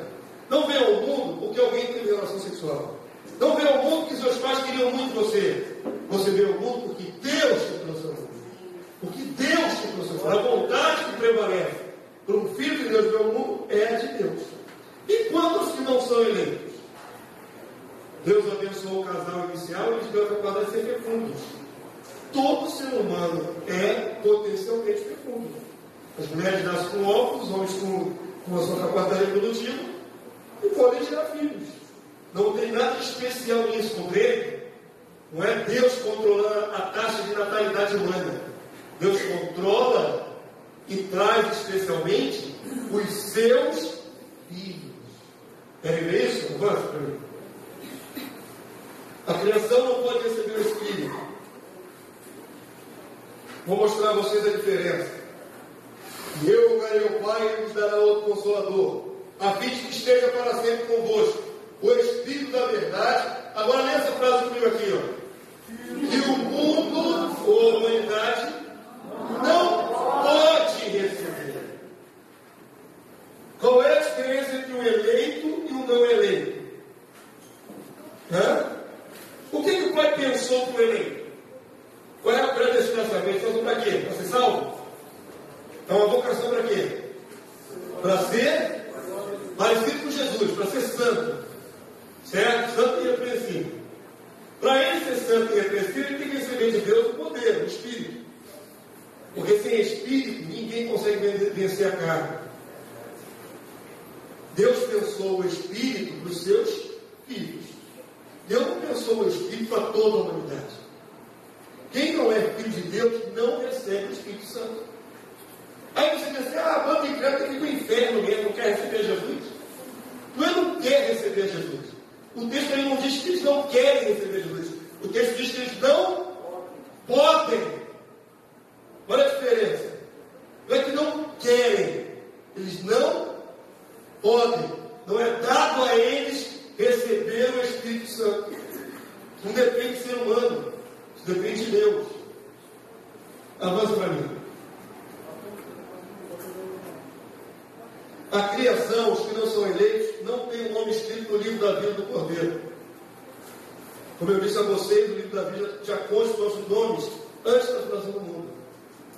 Então Deus não vai acrescentando mais nomes. Já está lá o livro feito já. Deus pode riscar, acrescentar. Vou mostrar a vocês que essa profecia aí de Apocalipse fala do futuro. Talvez até o nosso futuro, mais à frente ainda. Mas já diz que terão homens e mulheres da humanidade que não têm o nome escrito no livro da vida desde antes da fundação do mundo. O negócio foi definido agora, ele foi definido lá atrás. Querem ver o texto? Apocalipse 17, 8. A besta que viste e que não é, está para emergir no abismo e caminha para a destruição. Aqueles que habitam sobre a terra, o que está escrito aqui, queridos?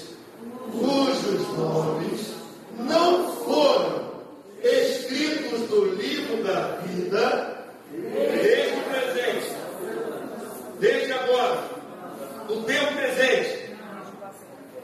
Desde quando? Desde a fundação do mundo. O nome deles nunca esteve lá e não vai constar lá no livro do Cordeiro. Se admirarão vendo a besta que era, que não é, e mas aparecerá. Ou da religião falsa que ia surgir no futuro, né? Então veja bem, o nome dos eleitos está no livro da vida desde antes da fundação do mundo. Os não eleitos, o nome deles não está no livro da vida desde antes da fundação do mundo. Compreenderam isso? O livro já está lá com os nomes pelos quais Jesus morreu. Pelos quais Jesus morreu. O Espírito de Deus. Aos que de antes conheceu. Por esses, Jesus morreu em especial. Não é isso? Eles são filhos de Deus. Então, há predestinação? Há. Se recebemos um grande privilégio de sermos eleitos, recebemos. Por mérito? Não. Segundo o beneplácito da vontade de Deus. Antes que fizéssemos bem ou mal. O privilégio de nos tornarmos semelhantes a Jesus. Qualquer cristão que entenda isso, não pode viver arriado, não pode viver com depressão, não pode viver triste, derrotado, ou ser eleito por Deus antes da fundação do mundo. Você é eleito por Deus antes da fundação do mundo. Privilégio dos privilégios. Tem um monte de seres humanos que não têm o nome escrito no livro da vida antes da fundação do mundo. Compreenderam? Quer perguntar, Daniel? Fez uma cara de quem ia fazer pergunta. Avançando. Ele está encaixando as pecinhas, né? Vai caindo assim as pecinhas no lugar, né? Por não ser o Senhor, não precisa do seu Espírito. Romanos 8:9. Presta atenção. Vós, porém, não estáis na carne, falando para a igreja, os que já são de Deus, mas no Espírito. Aí vem o si. O si é sempre. Quando vem o si, você trema. Não é? Você está lendo tudo direitinho, afirmativas maravilhosas. Aí vem o si. Si é condição. Si é condicional. Toda vez que você se deparar com o si, preste atenção no que vai ser dito depois do si. Então não é tudo assim, já está definido, já estou reinando em vida. Você recebeu o Espírito, glórias a Deus. Se de fato o Espírito de Deus habita em vós. Se alguém não tem o Espírito de Cristo, esse tal não é dele. Simples assim. Quem não é predestinado não tem o Espírito de Cristo, porque não é dele, não é de Jesus. Simples assim. Mesmo que você queira muito que ele seja. Ah, mas eu quero que minha mãe seja. Mas se não é dele, nunca vai receber o Espírito. Nunca vai receber o Espírito. Estão compreendendo, queridos? O Espírito é dado aos filhos de Deus. Não é todo mundo que é filho de Deus. Vamos avançar. Vou falar uma coisa, vou dar uma palavra. Eu quero ver ela primeiro. Já guarda aí. Eu vou dar a ela a palavra primeiro. Deixa eu falar uma coisa. As igrejas estão lotadas nos dias de hoje. Tá. Igreja de 5.000, 15.000 pessoas ao mesmo tempo, não é? Essas pessoas que vão lá em massa, são todas elas filhas de Deus? Não. Nós vamos lá para receber a bênção. Não é isso que está sendo oferecido. Se o Pai de Santo oferecer, ele volta no Pai de Santo. Se o Dalai Lama oferecer, ele volta no Dalai Lama. Essa massa de manobra toda que vai à frente da bênção, não importa qual é o santo, querido. Se o médico oferecer, se o padre oferecer, quem oferecer? Ele quer a sua cura, seu alívio, resolver seus problemas. Só que o evangelho que é pregado hoje está focado nos problemas e não em Jesus. Não no reino. Você ouviu o povo falar do reino? Eu falo assim, vem para Jesus que você vai virar amigo empresário. Vem para Jesus, você vai ganhar casa, comida, roupa lavada. Quem não quer? Eu sou todo mundo oprimido, pobre. Não é? É a verdade, filho. A oferta que está sendo dada hoje como evangelho, várias pessoas querem, porque não tem esforço. É só vir receber bênção. Bênção todo mundo quer. Então preste atenção. Essas pessoas nem se arrolam como membros das igrejas de multidão. Elas vão, recebem e vão embora. Nunca mais voltam. Podem receber até um milagre, mas vão embora. Não tem compromisso com Cristo. Sabe qual é a diferença entre o não eleito e o eleito?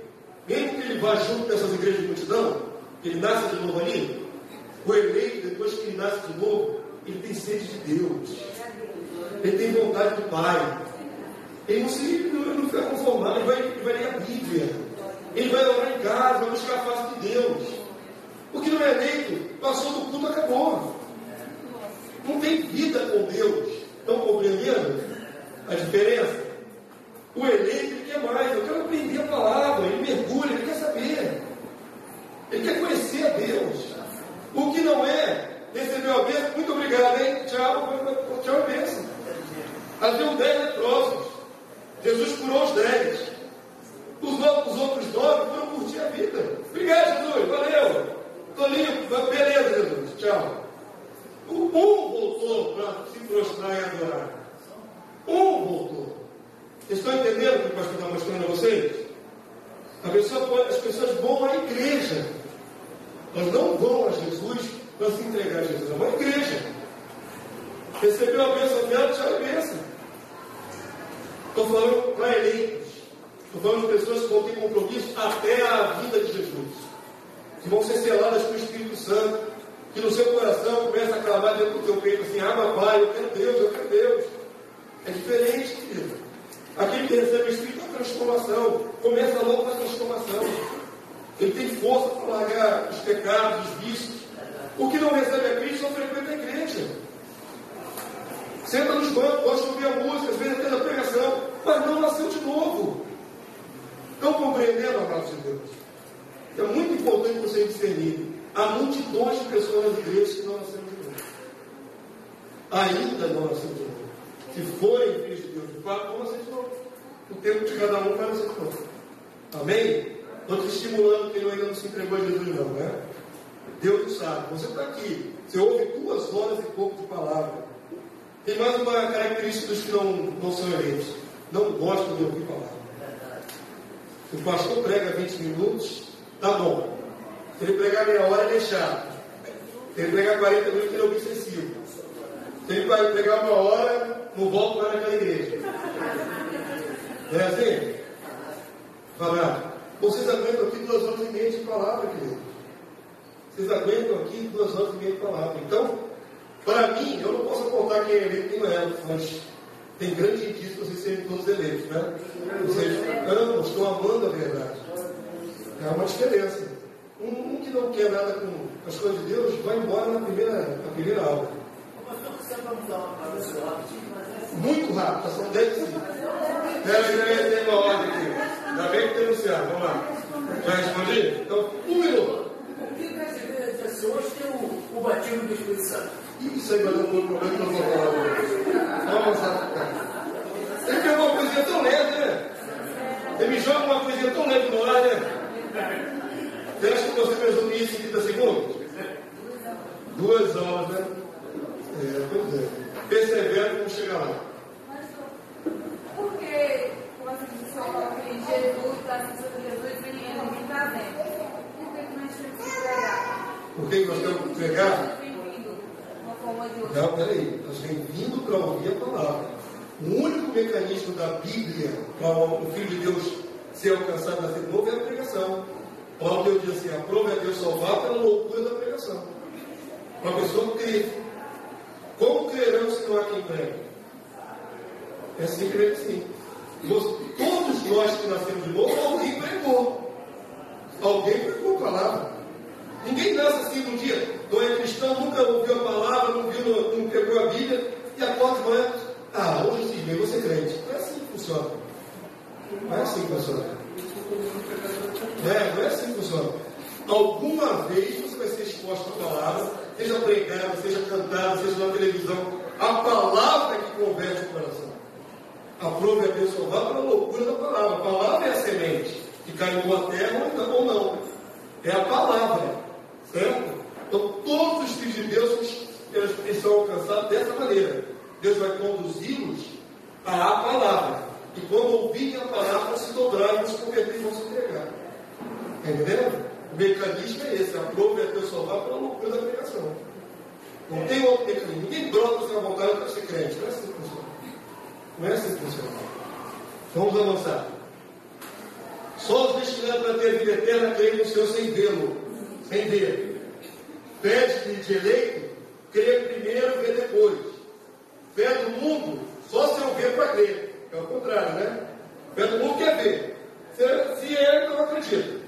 A fé do eleito é mais poderosa, porque antes de ver, já está crendo.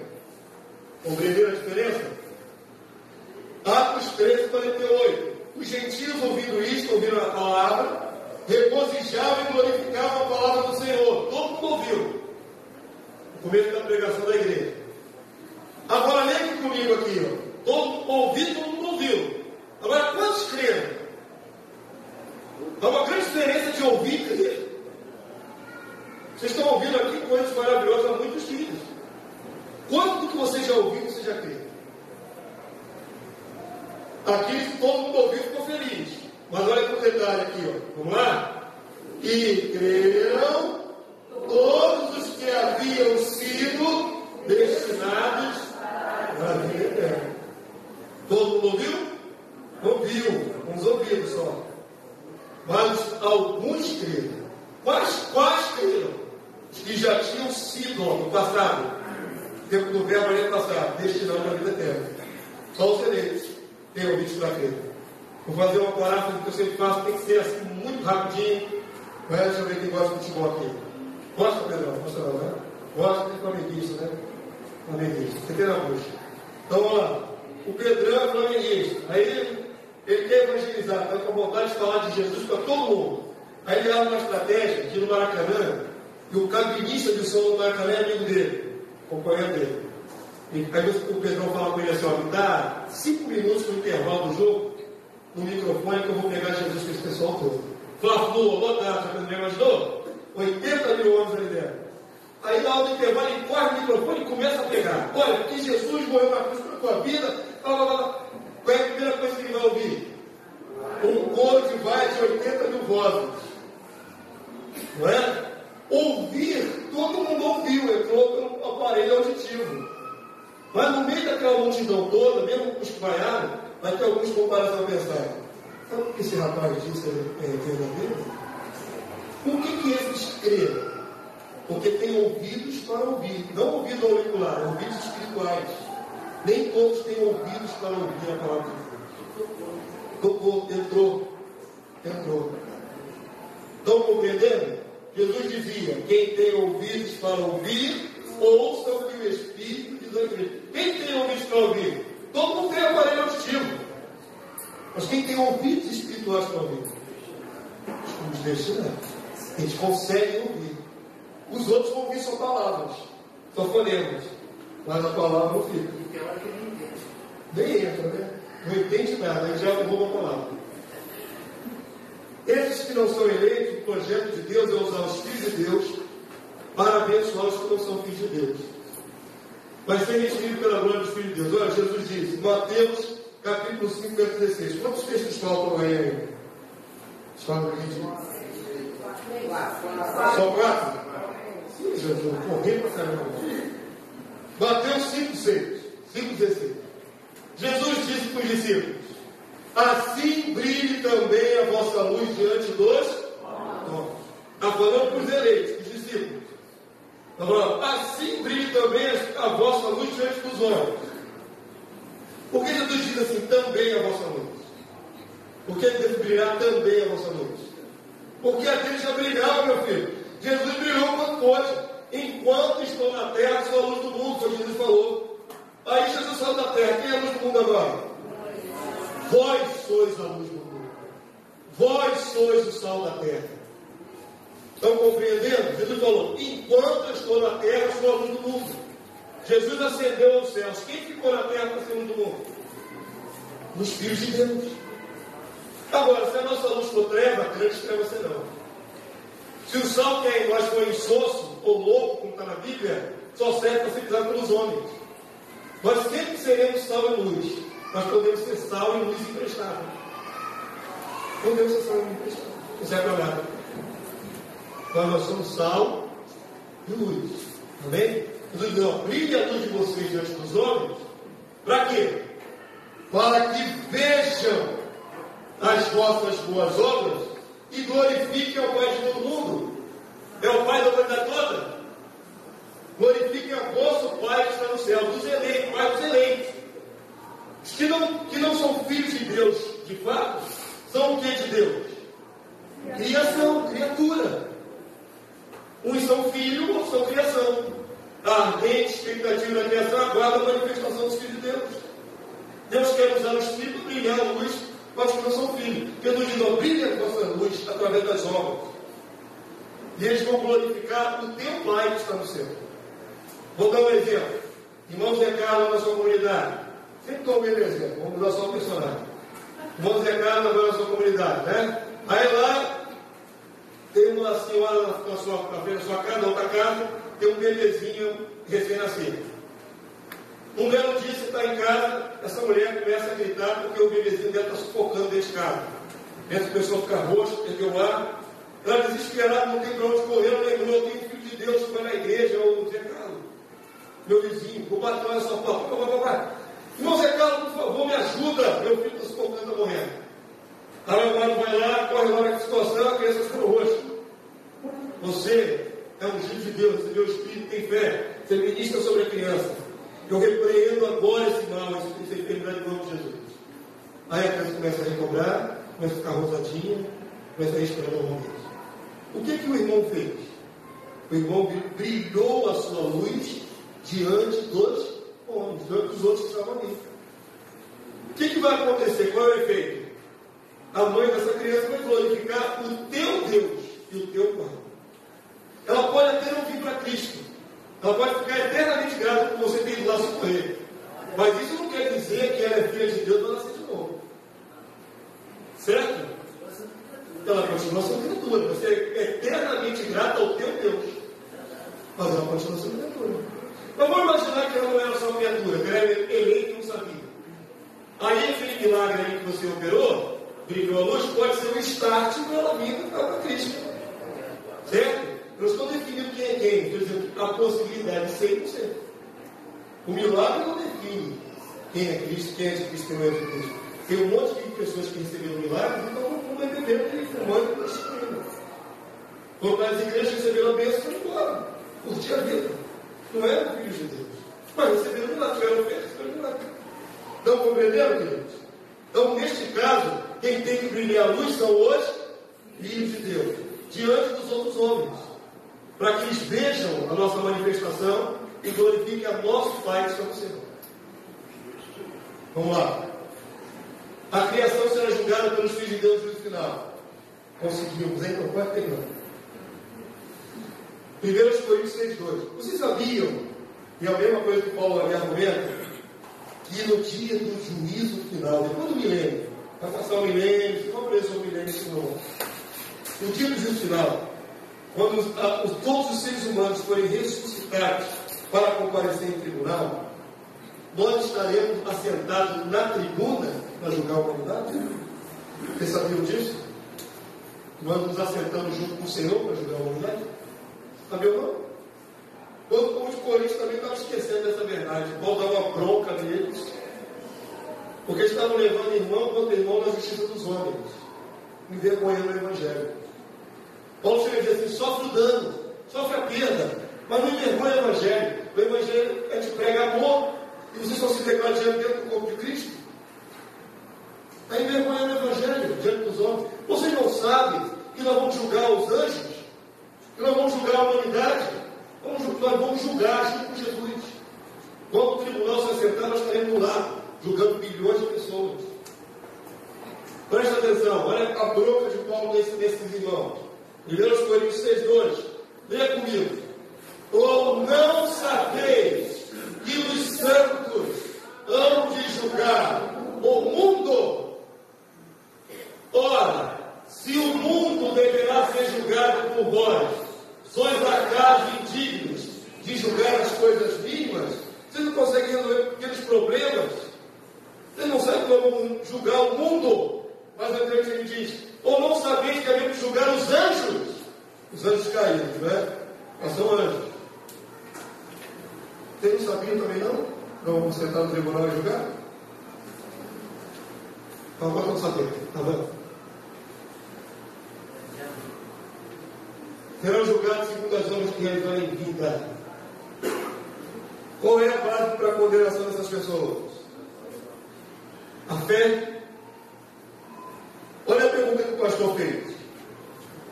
Dentro daquela teologia, quem não crê em Jesus vai para onde? O inferno. Isso é uma teologia do protestantismo do século XVI para cá. Isso não existia antes. Criou-se a teologia. Pois bem, vou contar uma história em 1 minuto. Me perder. Para vocês entenderem. É tão sério isso que eu preciso passar essa história para vocês. Vocês julgarem se é justo. Se Deus vai fazer isso mesmo. Vou imaginar no coração de vocês um menininho chamado Joãozinho. Consegue imaginar? Na comunidade carente, Joãozinho, magrinho. O garoto estuda de manhã e vende bala a parte da tarde para ajudar a sua mãe. O pai está no pé, né? Então a mãe trabalha o dia inteiro, o garoto chega no colégio e vai vender sua balinha. Volta para a comunidade carente. Construíram na mente a filha do Joãozinho? Construíram? Essa mesma comunidade carente tem um bandidão daquele matador, um mau, que mata por qualquer coisa, que não tem piedade. Tião Medonha. Vai construir Tião Medonha na sua mente aí. Tião Medonha. Todo pactuado com mal, com demônios, com um monte de coisa. Construiu Tião Medonha, na mesma comunidade. Joãozinho tem por volta dos seus 11, quase completando 12 anos. Um belo dia, Joãozinho vai trabalhar, levar sua balinha para vender na praça de tarde. E é uma batida policial atrás do São Medonho. Naquela correria, tiro para lá, tiro para cá, aquela coisa toda correndo pelas vielas. São Medonho pega Joãozinho, está no caminho, bota com o escudo humano. Segura Joãozinho para se defender. A polícia vem a perto e mata os dois. Isso é bem comum de acontecer. Dentro dessa teologia, o menino nunca foi a Jesus. Para onde vai o menino? Ele foi a Jesus. É isso? Deus jogar Joãozinho no inferno? Como ele vai jogar Joãozinho no inferno? O que ele fez? Ele nem teve chance de Jesus, porque não era eleito. Não era eleito, não foi Jesus. Mas a teologia diz que não foi Jesus, não foi o inferno. E agora? Joãozinho foi para o inferno? Ele é tão mau quanto São Medonho? Deus não tem critério? Deus não tem critério nenhum? Ou só um critério? Ou aceita ou está fora? Fé é dom de Deus. Vocês viram que só é dado aos filhos de Deus. Como é que Deus pode cobrar a alguém uma coisa que Ele não deu? Se Deus não deu ao Espírito Santo para essa pessoa, não deu a oportunidade a ela, aí Deus joga essa pessoa no inferno? Seria um Deus muito injusto, não seria? Vocês estão entendendo, queridos? Por isso eu quero que vocês compreendam uma coisa. Nós somos julgados pela fé que temos. Já tem muito errado, mas é querido. Nós somos julgados pela fé. Fé é dom de Deus. Deus me dá fé para eu crer. Senão eu não creria. Mas a humanidade que não recebeu a fé, ela é julgada pelas obras. Pelas suas obras que ela viveu na vida. Pensa no seu parente. Eu vou fazer um perfil aqui, um clichê. Pensa naquele parente, aquele homem que cresceu, tentou ser um bom cidadão, gerou família, criou filhos dentro de uma moral razoável, foi bom empregado, ajudava as pessoas quando podia. Pensou nesse perfil de pessoa? E aí ele morreu. Por que ele merece a eternidade do lado do enxofre? O que o leva a ser condenado? Pode ser um tio teu, um parente teu, teu pai, tua mãe. Você não pensava que porque ela não fez Jesus, ela foi direto no lago do fogo e enxofre? Muita gente não pensa isso. Deus é muito mais justo que isso, queridos. Aqueles a quem Ele não deu a fé vão ser julgados pelo que eles fizerem em vida. Por isso, no dia do juízo final, não se abre só o livro da vida do Cordeiro. O nome dele não está lá. Vai se abrir livros, no plural. Por livros das obras. A humanidade vai ser julgada pelo livro das obras. Apocalipse 23. O dia do juízo final, eles serão julgados pelas suas obras. Então Joãozinho fez o que para merecer a eternidade com o diabo? Nada. O que o garoto Joãozinho fez? São Medonho tem méritos para ele viver eternamente com o diabo? São Medonho tem. Matou um monte de gente, era bom pra caramba. Estão entendendo, querido? É o que cada um fez, que não seja filho de Deus. Certo? Apocalipse 23. Nesse dia, o mundo dos mortos, o Hades, que nessa tradução eles colocaram aqui além, é Hades, vai liberar os mortos que estavam lá, o resto da humanidade, que não ressuscitou na volta de Jesus. Quem é que ressuscita na volta de Jesus? Já aprenderam. Bem-aventurado e santo, ele tem parte da primeira ressurreição. Primeira ressurreição é só para os vencedores. E quem não venceu? Era eleito, mas não venceu. Ficava a segunda chamada. Aí chora. Aí corre o terceiro descarga. Era um eleito que não conseguiu se santificar. Aí chora, porque vai ressuscitar lá na frente, já junto com a humanidade para ser julgado. Ao invés de estar do lado de cá no tribunal, para julgar o resto da humanidade, vai estar do lado de lá. Olha o perigo. Então presta atenção, Apocalipse 23. Deu mar aos mortos que nele estavam, a morte o Hades, mundo dos mortos. Entregaram os mortos que neles havia. E agora você comigo aqui que eu falar de Deus, vamos lá? E foram julgados um por um, segundo a sua fé. Segundo se aceitar a Jesus. É isso que está escrito? Segundo as suas. obras, o que é realizar em vida. Vamos imaginar essas pessoas que dão a vida para ajudar os pobres, que não tem cunho religioso, tá? Porque até o cunho religioso vai ser julgado. Falei dos vários caminhos que a pessoa pensa que está trilhando e vai para Jesus, né? Então, vamos imaginar pessoas que são realmente humanitárias, essas ONG, né? Uma ONG, a pessoa dedica a vida dela para ajudar o próximo, mesmo sem cunho religioso. Esse cidadão morre. Qual é a base do julgamento desse cidadão? As suas obras. Vamos imaginar um grande matador, fascínora, Hitler, é culpado de milhares e milhares de mortes. Qual é a base para julgar Hitler? As suas obras. Estão compreendendo, queridos? No dia do juízo final se abrem os livros das obras, não da fé, da obra. O nome dessas pessoas nunca esteve no livro da vida do Cordeiro. Nunca. Agora, o que eles fizerem em vida vai ser levado em consideração. Deus é muito mais justo do que algum que a gente anda pregando aí. Tem gente que vai lá no Lago da Carioca e fica apontando para as pessoas assim, ó, crê em Jesus, não vai para o inferno, hein?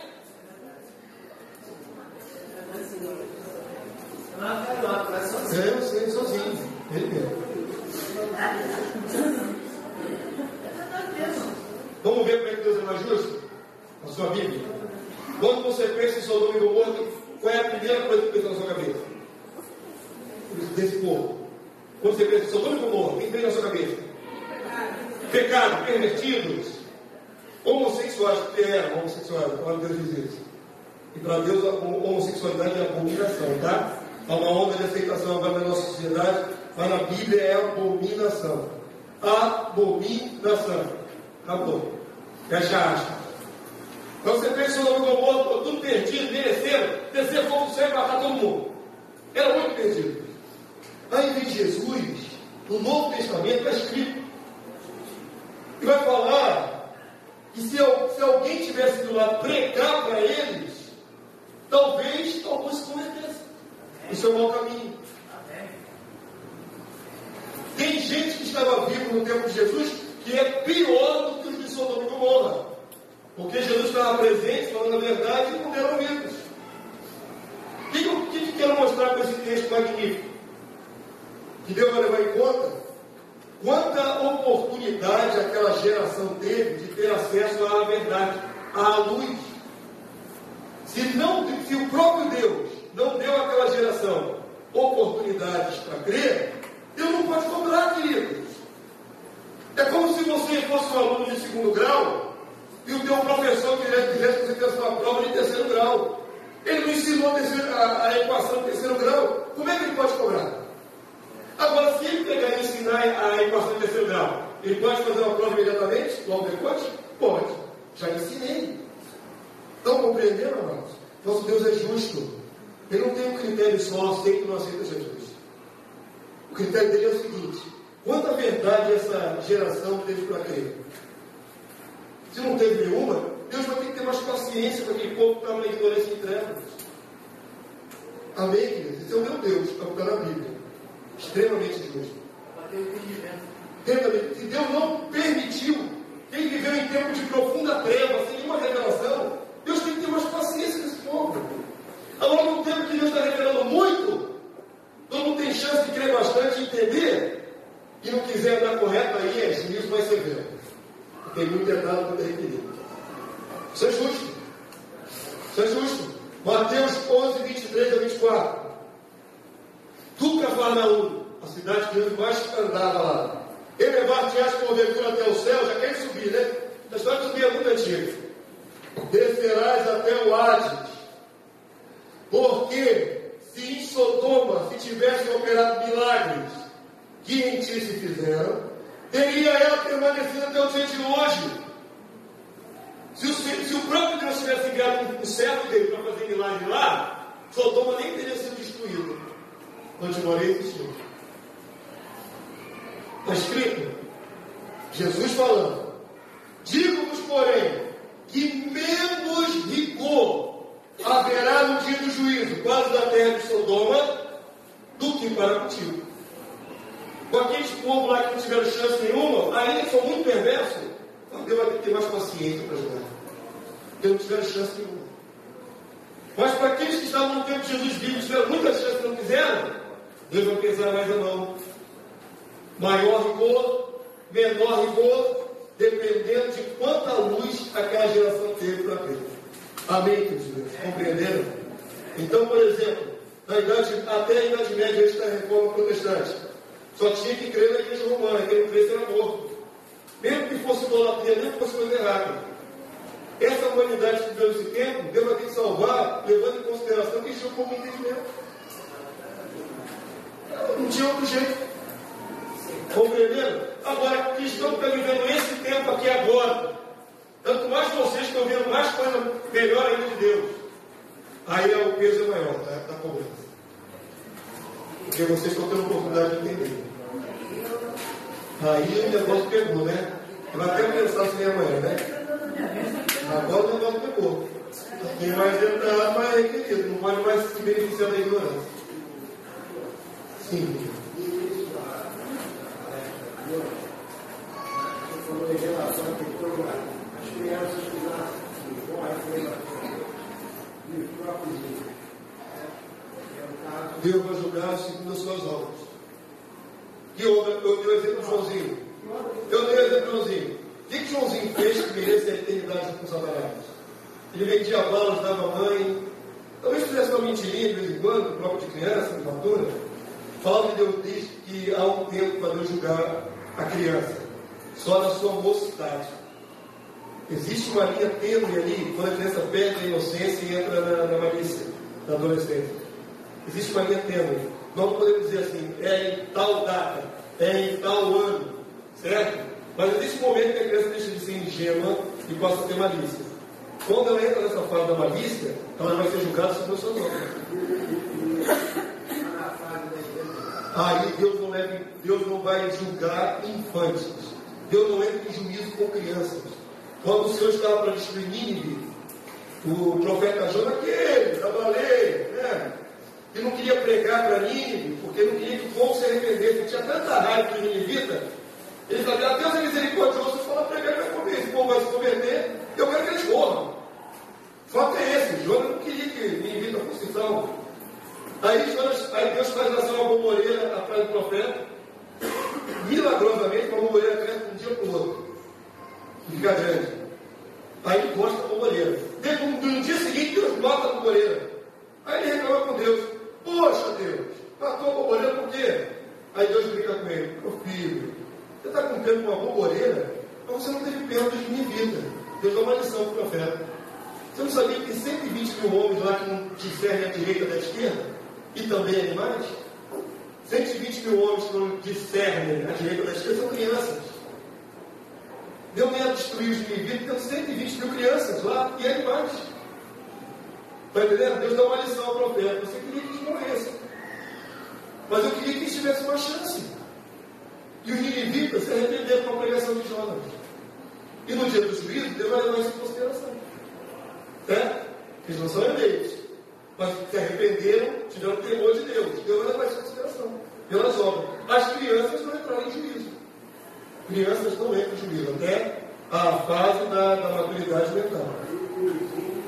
Os índios vão ser julgados pelas suas obras. Tem índios canibais, como outras pessoas. Na própria natureza do ser humano, Deus embutiu alguns preceitos. Mesmo que ele não tenha conhecimento da Bíblia, mas no coração dele, Deus colocou um preceito. Matar é errado, adulterar é errado. Você não precisa entrar no catecismo para saber que isso é errado. Está entendendo? Infelizmente o tempo está tão curto que não vai te aprofundar. São 10h30 da noite, pelo amor de Deus. Siga lá, meu irmão. Última pergunta. Amanhã a gente chega aqui 9h30, 7h30 e tira tudo que a gente vê. 9h30, 7h30. A criança pode os 12 anos ser batizada porque já... Justamente isso. É uma idade que a gente pensa que ela está entrando na fase do discernimento do bem e do mal. Mas não tem rigor. Você não pode dizer assim, é com 12. Uma criança pode chegar nessa fase de maturidade com 11. E ela pode ser um pouquinho mais lenta e retardada e chegar com 14, com 15. Quem julga isso é Deus, entendeu? Os judeus fazem uma cerimônia de passagem, um ritual chamado Bar Mitzvah. Nesse ritual de passagem aos 13 anos, para menino e para menino. Eles estabelecendo um marco. 13 anos, passa a ter direitos e deveres como qualquer adulto, diante de Deus. Isso para os judeus, não tem na Bíblia. A Bíblia não diz qual idade que a criança passa a ter réu de juízo diante de Deus. Não diz. Diz que criança que não discerne uma coisa da outra, Deus não vai ter juízo. Quando deixa de ser criança e passa a ter malícia?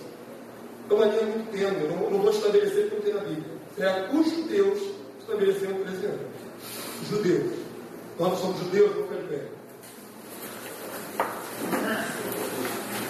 Vocês são culpados de já ser 10 e 35.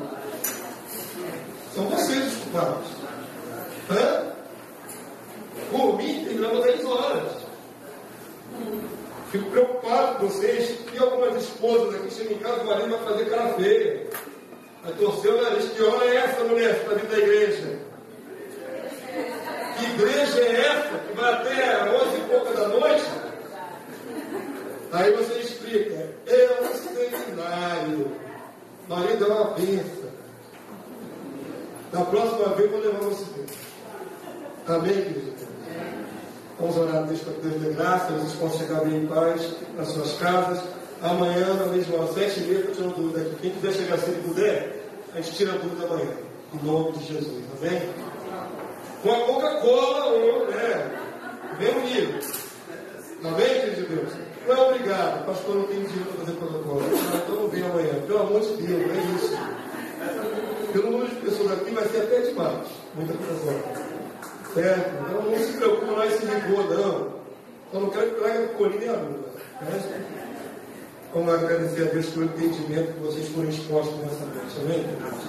Pai Santo, nós te louvamos mais uma vez. Porque a tua obra é perfeita, Senhor. Os seus filhos, quando começaram esse seminário, não sabiam o que iam ouvir. Não tinham noção da profundidade, da riqueza da tua revelação. Mas o Senhor tem entregue a eles essa riqueza, Senhor. O Senhor tem revelado aula após aula, texto após texto, a grandeza do teu propósito. E nós te agradecemos por isso, Pai. Pela oportunidade de termos a nossa mente aclarada nestas verdades. Eu clamo nesta hora, meu Deus, leva os teus servos em paz, guardado pelo teu poder, de que o inimigo nada possa contra eles. E não possa roubar-lhes do coração a palavra, em nome de Jesus, para que amanhã retorne e possa mais uma vez contemplar a riqueza e a beleza da tua palavra, em nome de Jesus. Leva os teus filhos em paz. Nós te agradecemos, nós te glorificamos, nós te adoramos por tudo isso que o Senhor nos deu, em nome do Senhor Jesus. Amém, filho de Deus? Vamos na paz de Cristo, queridos. Vamos lá,